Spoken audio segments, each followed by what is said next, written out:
गृणानो हव्यदातये निहोता सत्शिवर्षि।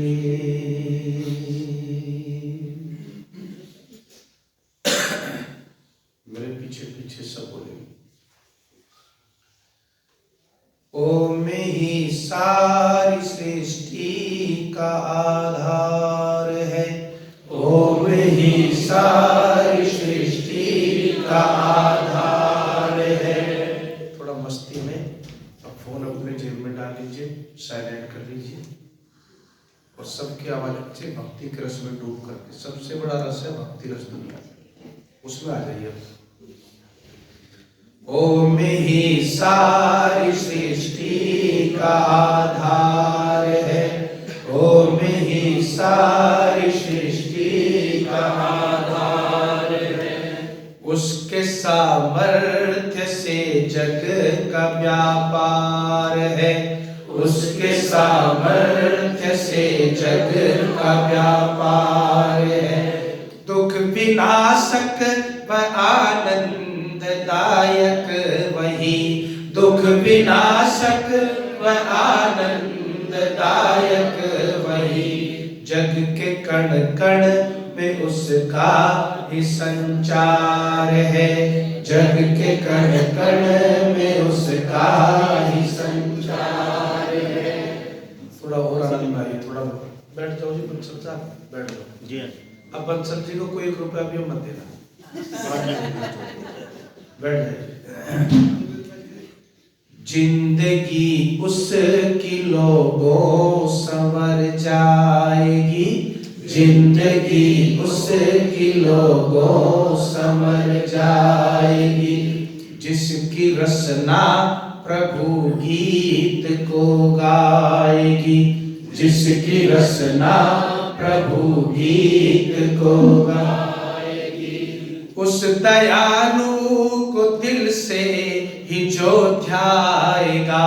उस दयालु को दिल से ही जो ध्याएगा। पार नैया भंवर से उतर जाएगी। पार नैया भंवर से उतर जाएगी। हाथ जोड़ करके बोलिए। मेरी जिंदगी की नौका की पतवार है। मेरी जिंदगी की नौका की पतवार है। हे प्रभु बस तू ही अब मेरा प्यार है। हे प्रभु बस तू ही अब मेरा प्यार है। तू है सच्चा सखा, सच्चा साथी मेरा। तू है सच्चा सखा, सच्चा साथी मेरा। ये मेरी जिंदगी तेरा उपहार है।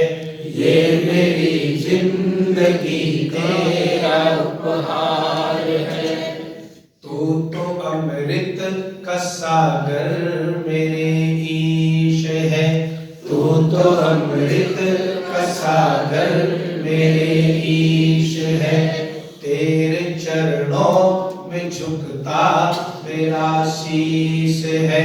तेरे चरणों में झुकता मेरा शीश है। अब तो तेरी शरण में चले आए हैं। अब तो तेरी शरण में चले आए हैं। चीठ करुणा के दे तू तो जगदीश है। चीठ करुणा के दे तू तो जगदीश है। और जरा समझते हुए बोलना जी।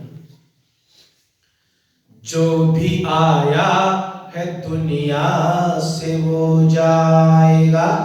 जो भी आया है दुनिया से वो जाएगा।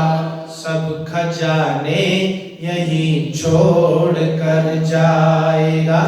सब खजाने छोड़ कर जाएगा। जयेंद्र खुद भी समझ औरों को बता, जयेंद्र खुद भी समझ औरों को बता, बीता अवसर दोबारा नहीं आएगा, बीता अवसर दोबारा नहीं आएगा, बीता अवसर दोबारा नहीं आएगा।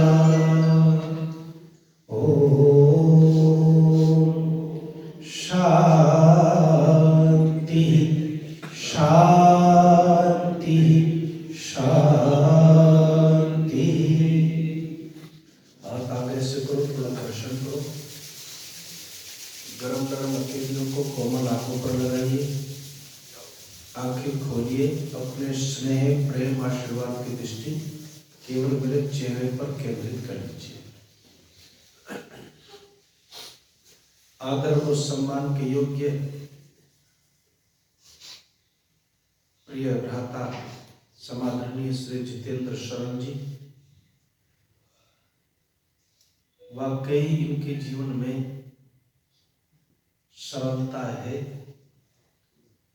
और मैं ये मानता हूं सैद्धांतिक दृष्टि से कि जिसके जीवन में सरलता है उसका संपूर्ण जीवन स्वतः ही योगियों जैसा और सफल हो जाता है। बहुत अच्छे गीत सुनाए तो तालियां बजा के एक बार अभिनंदन करना चाहिए। मुझे कल बोले कि ये मैं वैसे कोई भजनोपदेशक वैसे मंजा हुआ नहीं, मैं कब मंज जाओगे तो फिर कितना बढ़िया काम करोगे, बिना मंजे इतना बढ़िया काम करोगे। तो बहुत आप बहुत देखिए, सबसे बड़ी समस्या क्या है कि भजनोपदेशक है हमारे यहाँ पर केवल गीत गाने वाला नहीं होता, वो भी स्वाध्यायशील होता है, उसके पास भी चिंतन और मनन होता है, आपके पास दोनों विधाएं हैं। तो आपका अभिनंदन है।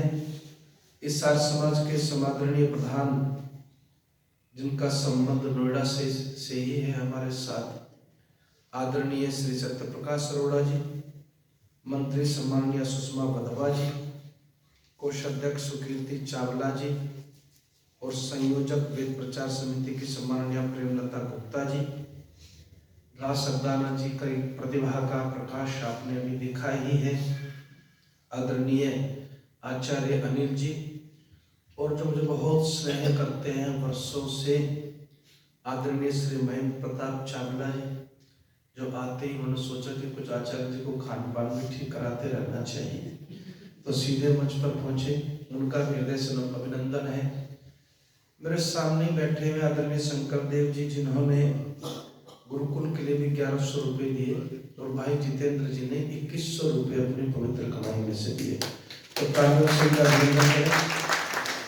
बहुत देर से वो इस प्रतीक्षा में थे कि कैसे सारा कार्यक्रम पूरा हो जाए, बहुत सारे लोग रहे होंगे, वो तो उनका तो उस तक संप्रेषण पहुंच रहा था, और आचार्य जी कैसे जो है वो मंच पर आए, प्रधान जी को उन्होंने कह भी दिया, प्रधान जी बोले नहीं समय पूरा देंगे।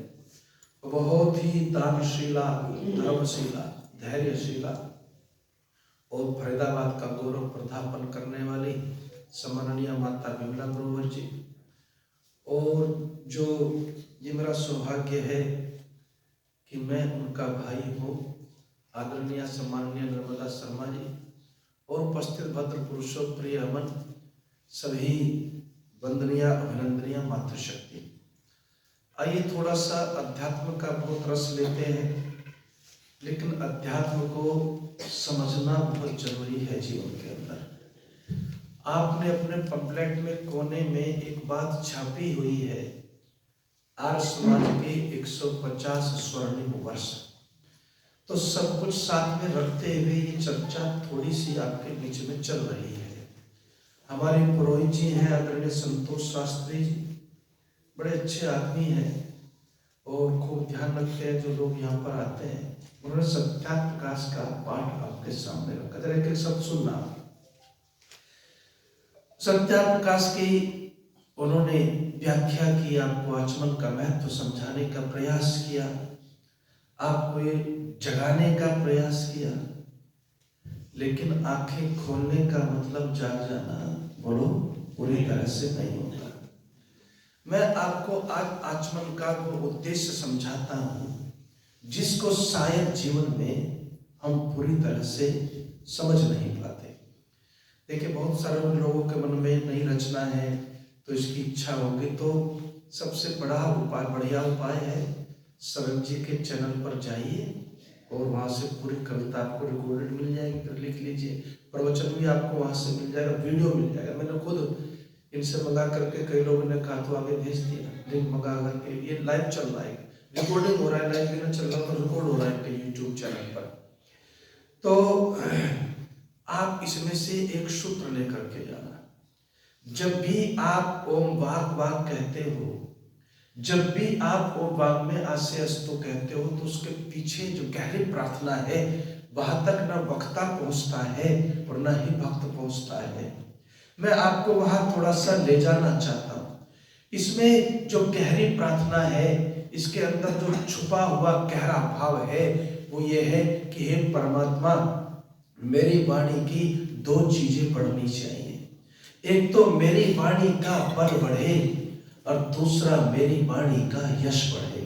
अब ये शब्द इतने गहरे हैं कि आप चाहें तो इन शब्दों पर पूरा व्याख्यान हो सकता है, लेकिन मैं तो आपको केवल सीधे सीधे कुछ चीजें समझाना चाहता हूं। मेरी वाणी का यश बढ़े, मेरी वाणी का बल बढ़े। अच्छा माताओं, दिल पर हाथ रख करके बताना, किसकी वाणी का बल बढ़ता है? जो सत्य के रास्ते पर चलता है, यो वाणी से सतत झूठ बोलता है। किसकी वाणी में बल होता है? क्या बात है? तो क्या कहते हैं, वाणी का बल तो तब बढ़ेगा, बोलो, जब तुम्हारी वाणी सत्य का आचरण करेगी साहब, तब उसका बल बढ़ता है।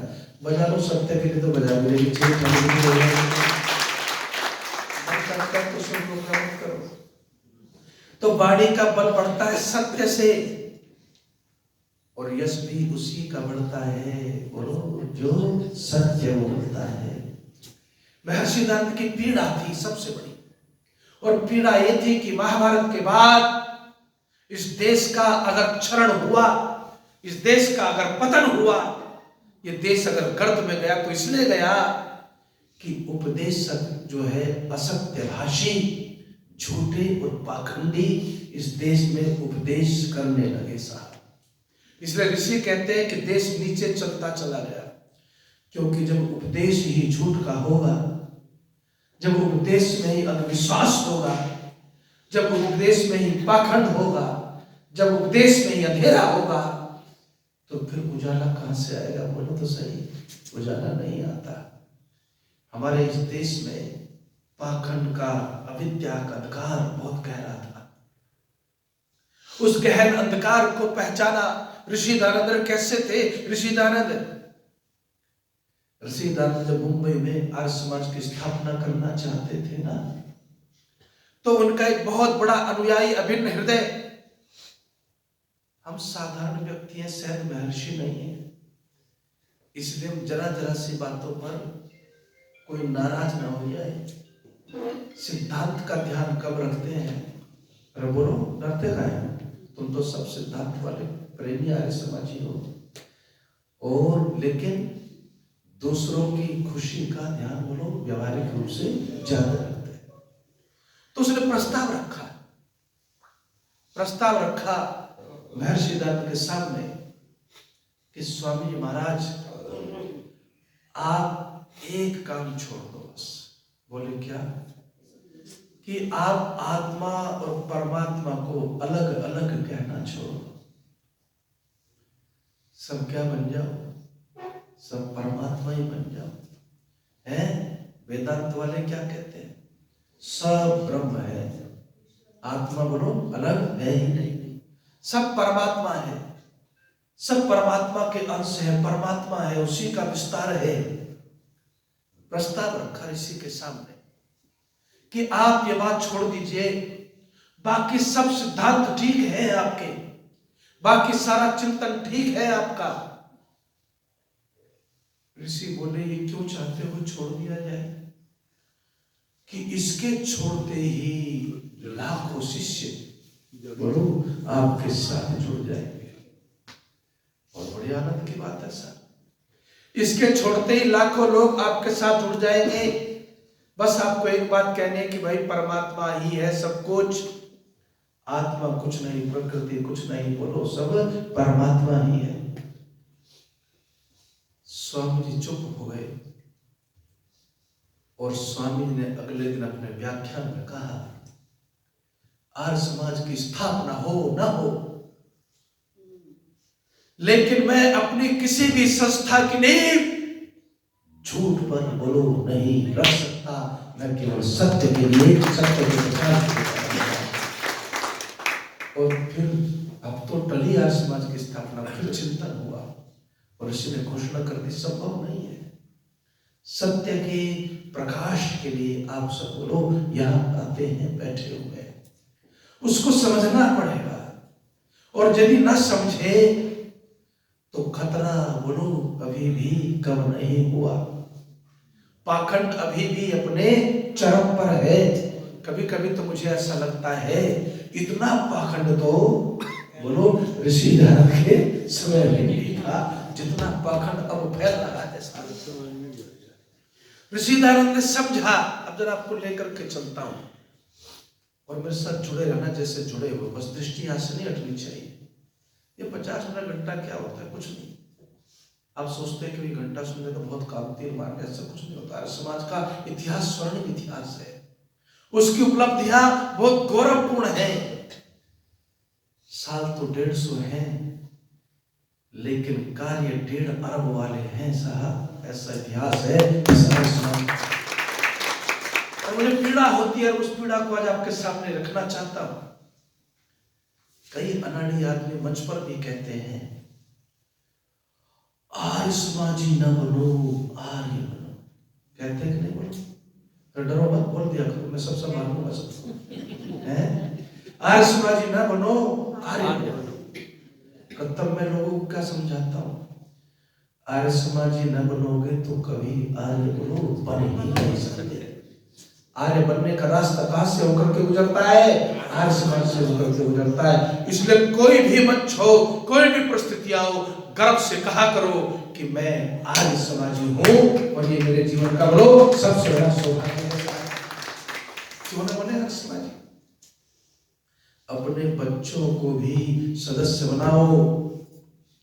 अमेरिका में है बेटा, रहने दो, फार्म भरवाओ, चंदा तो दिलवाओ, उसे जोड़ के तो जाओ कि मैं सेक्टर 15 की मेंबर रही हूं तो अमेरिका में कोई बात नहीं, मेंबर बन जा, चंदा भेज, दान भेज, इधर उधर देगा उससे अच्छा मेरी आर्य समाज को दे। और फिर जिस दिन आप छोड़ करके जाओगे उस दिन क्या होगा? जब जोड़ के निकल जाओगे तब वो उस जुड़ाव को महसूस करता है कि मेरी माँ ने मुझे यहां से जोड़ा, मेरे पिता ने मुझे यहां से जोड़ा। आर्य समाज की स्थापना जो है वो सत्य के लिए हुई। बीमार भारत था साहब, ये जरा ध्यान से आनंद लेते चलिएगा। बीमार भारत था और इस बीमारी को दूर करने के लिए किसी बोलो कुशल वैद्य की बहुत आवश्यकता थी। अच्छे तो बड़े बड़े बुद्धिमान बैठे हुए हैं। कुशल वैद्य कौन होता है? बोलो चरण क्या कहता है? कुशल वैद्य वो होता है जो बीमारी को बोलो पहचान डायग्नोज कर ले, बीमारी पहचान ले, वही तो कुशल वैद्य है। और आजकल भी ऐसे वैद्य हैं। आजकल डॉक्टर के पास जाइए तो क्या लिख देता है जी? टेस्ट करवाओ जी। और टेस्ट आपको मैं ईमानदारी से कहूं, मेरी माता जी बीमार हो गई, माता जी दुनिया में नहीं रही। और ये सारे गीत पहले कुछ रचनाएं थी, लेकिन ये सारे गीत जो है माँ से ही उत्पन्न हो गए। समझो माँ गई तो बस होगा, रुका नहीं। और उसमें पहला गीत मैंने क्या लिखा? उपकार तेरे माता चाहे नहीं भुलाए, माँ तेरी याद आए। ये गीत लिखा था। और उसके बाद गीत जो है वो लिखता चला गया। तो माँ जो है वो जीवन के अंदर अद्भुत होती है। तो माँ ने जीवन में कई बार लोग कहते हैं कि आचार्य जी आपकी आवाज बड़ी मीठी है। तो मैं कहता हूँ ये आवाज जो है ना, ये बोलो मेरी माँ की दी हुई आवाज है साहब। क्योंकि गांव में कोई भी गीतों का कार्यक्रम होता था, जब तक माँ उन गीतों के कार्यक्रम में न जाती तब तक वो कहते कि आज तो आनंद नहीं आया, क्योंकि सुरीली आवाज वाली मेरी माता वहां नहीं पहुंची। तो किसी को कुछ मिलता है, किसी को कुछ मिलता है, मुझे माँ की बोलो आवाज मिली साहब। तो माँ बीमार हो गई, आते लिपट गई, ऑपरेशन कराया। और जैसा कि हमारे यहाँ हमारे देश में हर दूसरा आदमी सलाहकार है, मेरी का है, दवाई बता देगा 50 आपको मरने के लिए, और कुछ ना मुझे भी किसी ने सलाह दे दी। अब मेरे साथ तो बहुत लोग जुड़े हुए हैं। तो मैं डॉक्टर साहब से कहा ये टेस्ट करा दो, वो टेस्ट करा दो। डॉक्टर साहब बोले अच्छा जी अगर आपको काटना होता तो 50 टेस्ट की लिस्ट पहले ही आपको दवा दी जाती। इस बीमारी में एक ही टेस्ट चाहिए था, वो मैंने करा लिया। तब उन्होंने समझाया हॉस्पिटल कैसे चलते हैं, टेस्ट के नाम पर कैसे ठगी होती है, कैसे टेस्ट कौन सा कराना होता, सारे करा लिए जाते हैं, क्योंकि उसकी तनख्वाह जो बैठा हुआ है सब वहीं से निकलती है साहब। तो लेकिन ऐसे वैद्य भी है कि हाथ पकड़ के आपको आज भी बता देंगे आपके यहाँ सिर में कैंसर है, कि आपको कौन सी बीमारी है। तो कुशल वैद्य वो होता है बोलो जो बीमारी को पहचाने। तब मैं कहता हूं इस देश की बीमारी को पहचानने वाला कुशल वैद्य इस कलयुग में अगर कोई आया है तो उस वैद्य का नाम है बोलो महर्षि दयानंद सरस्वती साहब। उस वैद्य बीमार था भारत, और उस बीमारी में क्या क्या करे बैठा था, गुलामी को अपनी नियति माने बैठा हुआ था, स्वतंत्रता को अपनी नियति अपना भाग्य माने बैठा हुआ था, और उसको स्वीकार करे बैठा था। जातियों में बटा हुआ, रियासतों में बटा हुआ, झूठे अपनी मूंछों पर ताप देने वाले निकम्मे राजाओं में बटा हुआ ये भारत। दयानंद समझ गए कि ये तो हथियार डाले बैठे हुए हैं, ये तो हथियार डाले बैठे हुए हैं, इनके पास तो योजना ही नहीं है कि देश को कैसे आजाद कराना है। और कैसे कैसे लोग थे जरा, जो अंग्रेजों के बोलो धीरे धीरे बोलिए तो सही प्रशंसक थे साहब। कोई कहता था अंग्रेजों ने हमें रेल दी, कोई कहता था अंग्रेजों ने हमें स्कूल दिए, कोई कहता था अंग्रेजों ने हमें फलानी चीज दी, ढिमकानी। ऐसे प्रवचन में आपको व्याख्यान नेताओं के मिल जाएंगे कि अंग्रेजों से हमें ये मिला। स्वाभिमान जैसे भारत के लोगों का कहीं खोया हुआ था, और विद्या कुछ जगह सिमटी हुई थी, वो भी चापलूसी में चली गई थी। आपकी जानकारी के लिए बता दूं, जितनी रियासतें थी ना, सबका समझौता अंग्रेजों के साथ था। अंग्रेजों ने कहा कि तुम हमें कर दो, और रणजीत सिंह को छोड़ के बस रणजीत सिंह को लिखित में दिया था कि हम पंजाब में बोलो प्रवेश नहीं करेंगे। तो अंग्रेजों ने क्या कहा, अंग्रेजों ने को जो है सब रियासतों ने समझौता कर लिया कि तुम प्रोटेक्शन दोगे हमें, हम तुम्हें कर देंगे। और सबसे बड़ी पीड़ा हुई उन रियासत वालों को जब अंग्रेज गए। उन्होंने कहा तुमने तो सिक्योरिटी देने का वादा किया था, और हमें अब जो है जनता के हवाले छोड़ गए, गांधी के हवाले छोड़ गए, फलाने के हवाले छोड़ गए, पटेल के हवाले छोड़ गए। पटेल ने कहा कोई रियासत नहीं, सबसे बड़ा अगर दुनिया में कोई है तो वो हिंदुस्तान है, ये भारत है साहब। और ये भारत सबसे बड़ा बनाने वाला जो योद्धा है वो कौन है पता है? महर्षि दयानंद सरस्वती। नव जागरण के पुरोधा है महर्षि दयानंद सरस्वती। जब डीएवी में आए, जरा आनंद लेते चलिए, माननीय प्रधानमंत्री जी जब डीएवी में आए तो उन्होंने घोषणा की। क्या घोषणा की? उन्होंने कहा कि एक ऐसा महान गुरु जिसके सबसे ज्यादा शिष्यों ने, अनुयायियों ने इस देश के लिए बलिदान दिया, देश की आजादी में सबसे ज्यादा फांसी के फंदों को चूमने वाला अगर किसी के अनुयायी रहे सबसे ज्यादा क्रांतिकारी अगर कहीं से पैदा हुए तो उस गुरु का नाम है बोलो महर्षि दयानंद सरस्वती साहब। मैं गदगद हुआ और गदगद हुआ कि प्रधानमंत्री ने बात कही। और उसके बाद जब आया गणतंत्र दिवस आता है, 15 अगस्त आता है, मैं टकटकी लगाई कई बार सुनता हूं कि देश के प्रधानमंत्री लाल किले से भी तो ये बात कहेंगे जो डीएवी में कही है। जितेंद्र जी पीड़ा है कि नहीं है? टकटकी लगाई, देखता रहा, सुनता रहा। वहां कभी विवेकानंद का नाम आ जाएगा, कभी किसी और का नाम आ जाएगा। पीड़ा तब होती है जब लाल किले पर राष्ट्रपिता महर्षि दयानंद की बड़ो उपेक्षा होती है साहब। वो आए भी क्षण, लेकिन गूगल बाबा का धन्यवाद करो। गूगल पे जाओगे तो वहां ये मिलता है कि कम से कम जो है वहां ये मिलता है कि अगर गांधी राष्ट्रपिता है तो महर्षि दयानंद बोलो राष्ट्रपिता का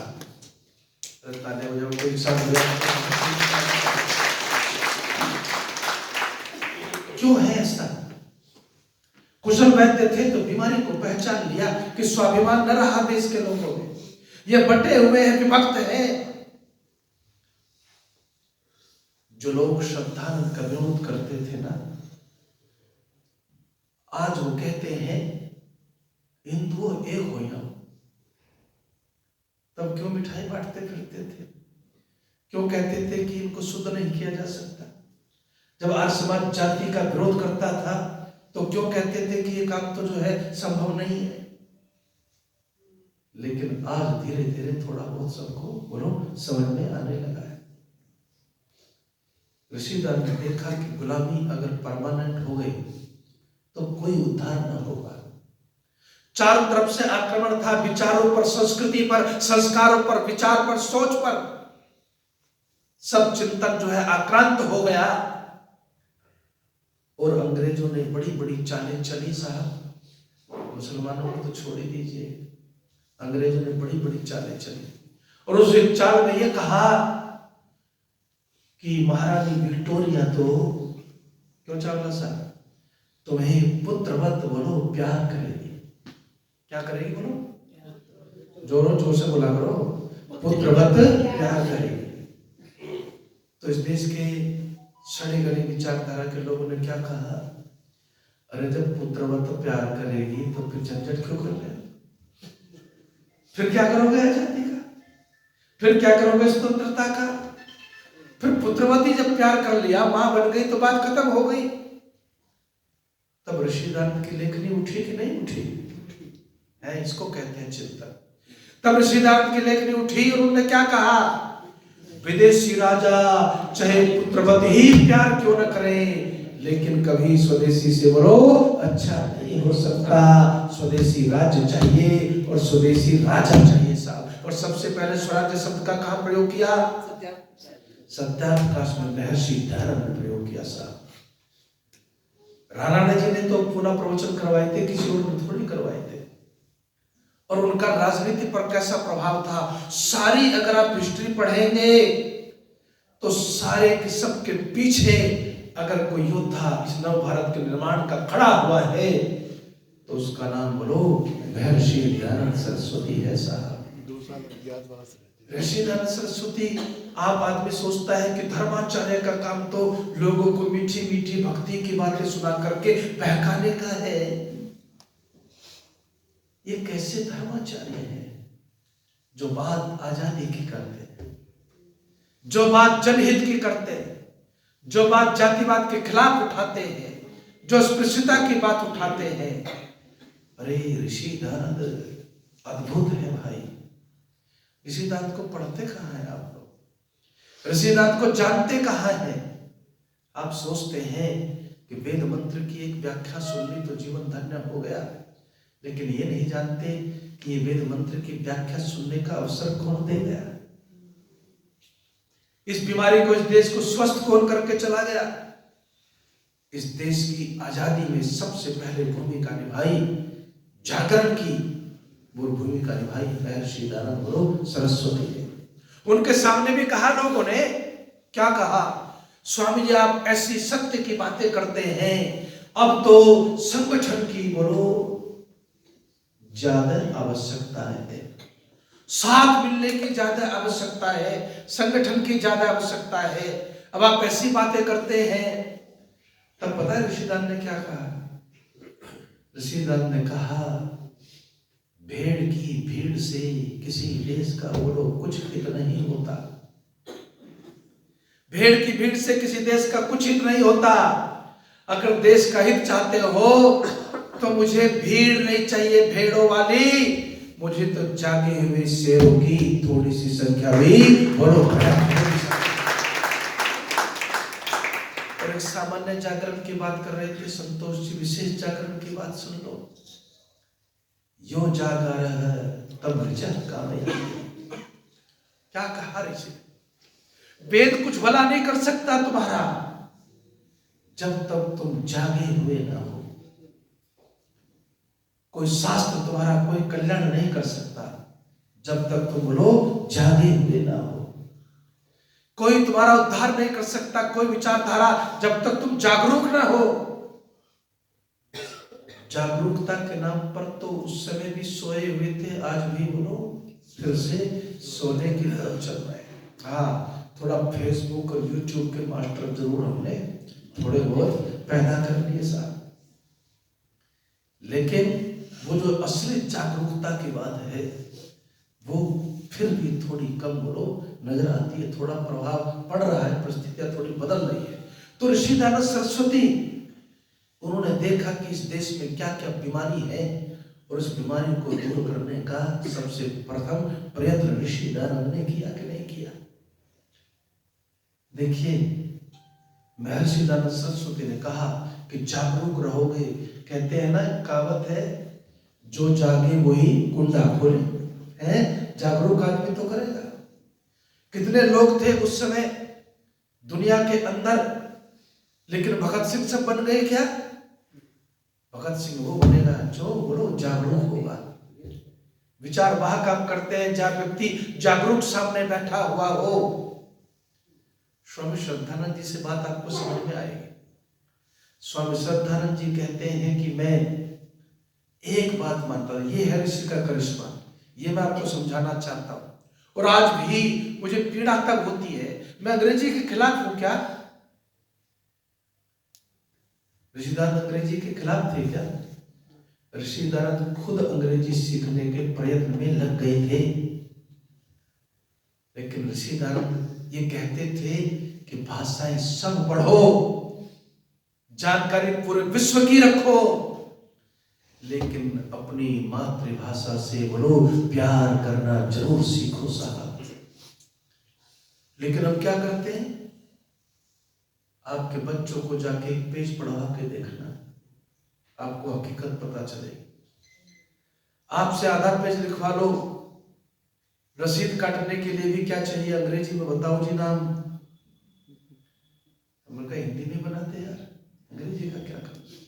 ऐसी परिस्थितियां हैं। 16 नहीं आता। और उस पर मैं अभी ज्यादा नहीं बोल रहा, लेकिन अब इशारे में आप उसको बातें नहीं, इशारे में थोड़ा सा समझ लीजिए। तो मैं आपको जो कह रहा था, तो स्वामी श्रद्धानंद जी ने क्या लिखा है, इसको जरा से आपको बात समझ में आएगी।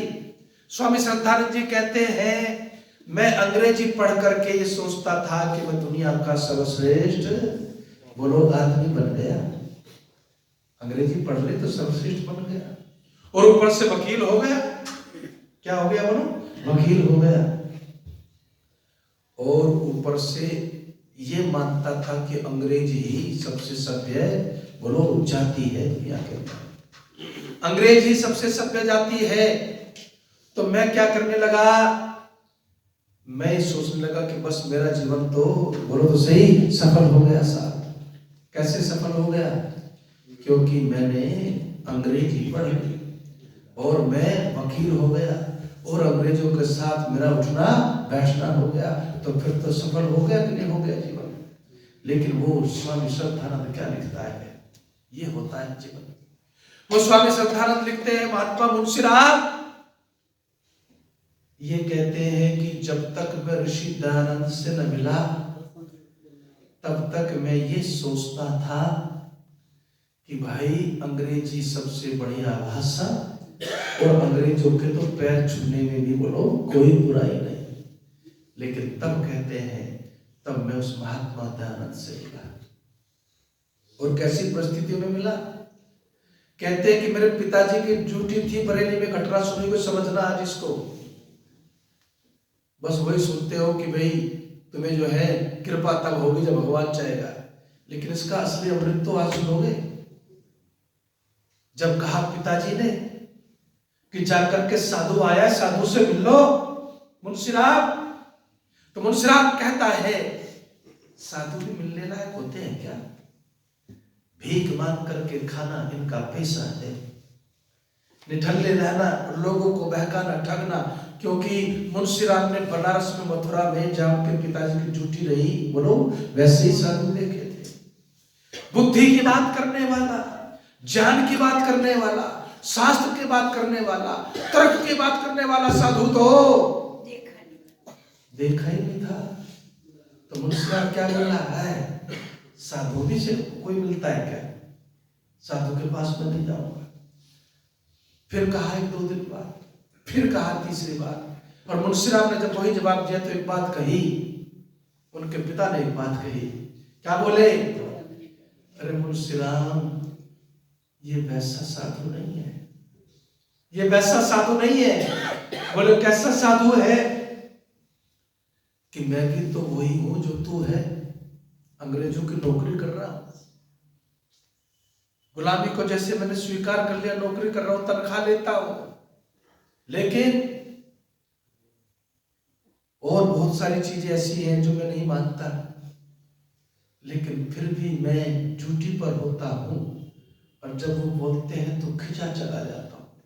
और एक बात कही, बोले क्या? अरे मुंशीराम, ये कोई साधारण साधु नहीं, ये तो कोई जादूगर लगता है, जब बोलता है वो जादू सा छाता हुआ चला जाता है साहब। तब मुंशीराम ने कहा पिताजी जादूगर है तो फिर बोलो मैं भी चलता हूं, और जादूगर के लिए चल पड़े। और फिर जादू चला कि नहीं चला? और फिर जब जादू चला तो मुंशीराम क्या लिखते हैं? कहते हैं कि जो अंग्रेजी को सर्वश्रेष्ठ भाषा मानने वाला मुंशीराम था, जो संस्कृत को कुछ समझता नहीं था, वो मुंशीराम मातृभाषा का, मातृभूमि का दीवाना हो गया। और दीवाना होकर के सब कुछ त्याग करके अपने बच्चों को लेकर के गंगा के तट पर जाकर के गुरुकुल कामिनी की बोलो स्थापना कर दी। इसको कहते हैं इलाज करना। और ये इलाज किसने किया? बोलो महर्षि दयानंद सरस्वती ने किया। वो स्वाभिमान जगा दिया, वो आत्मसम्मान जगा दिया लोगों के जीवन में, जहां से क्रांति की शिखा भड़क उठी साहब।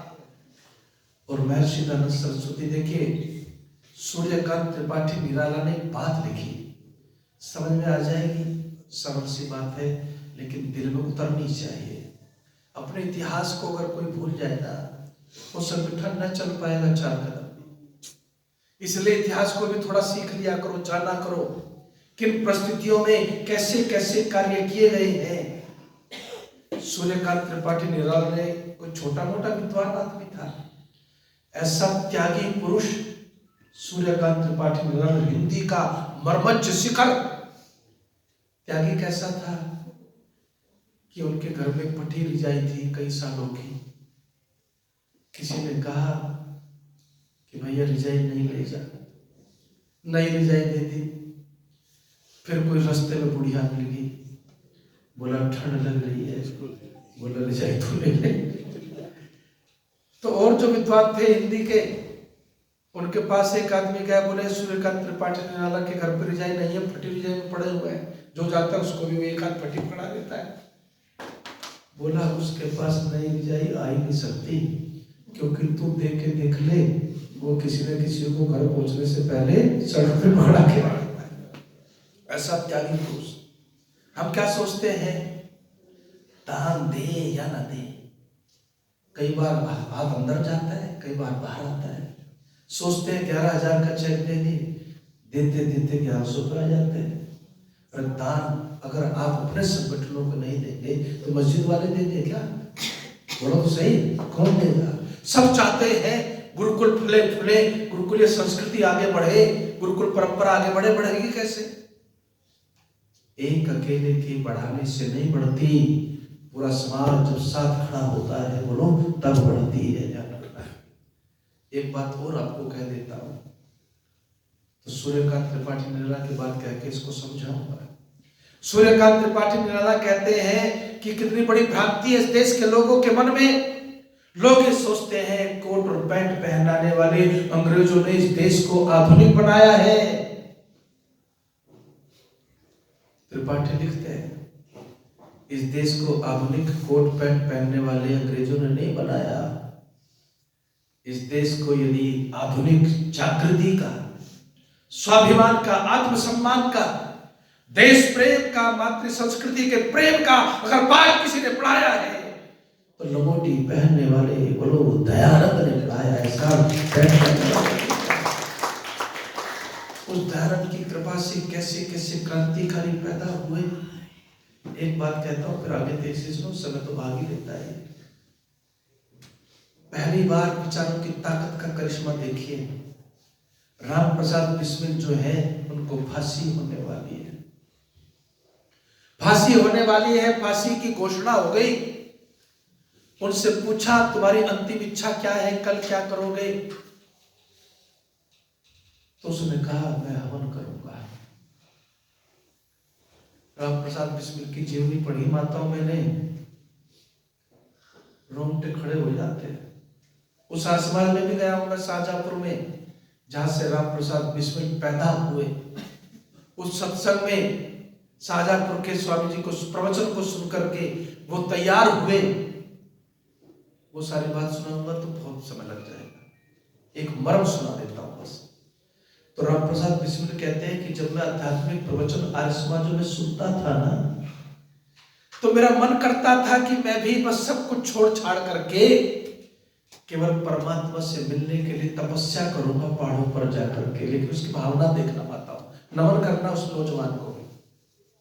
कहते हैं लेकिन मेरी ये इच्छा पूरी ना हो पाई। मैं जोधपुर की जेल में आ गया।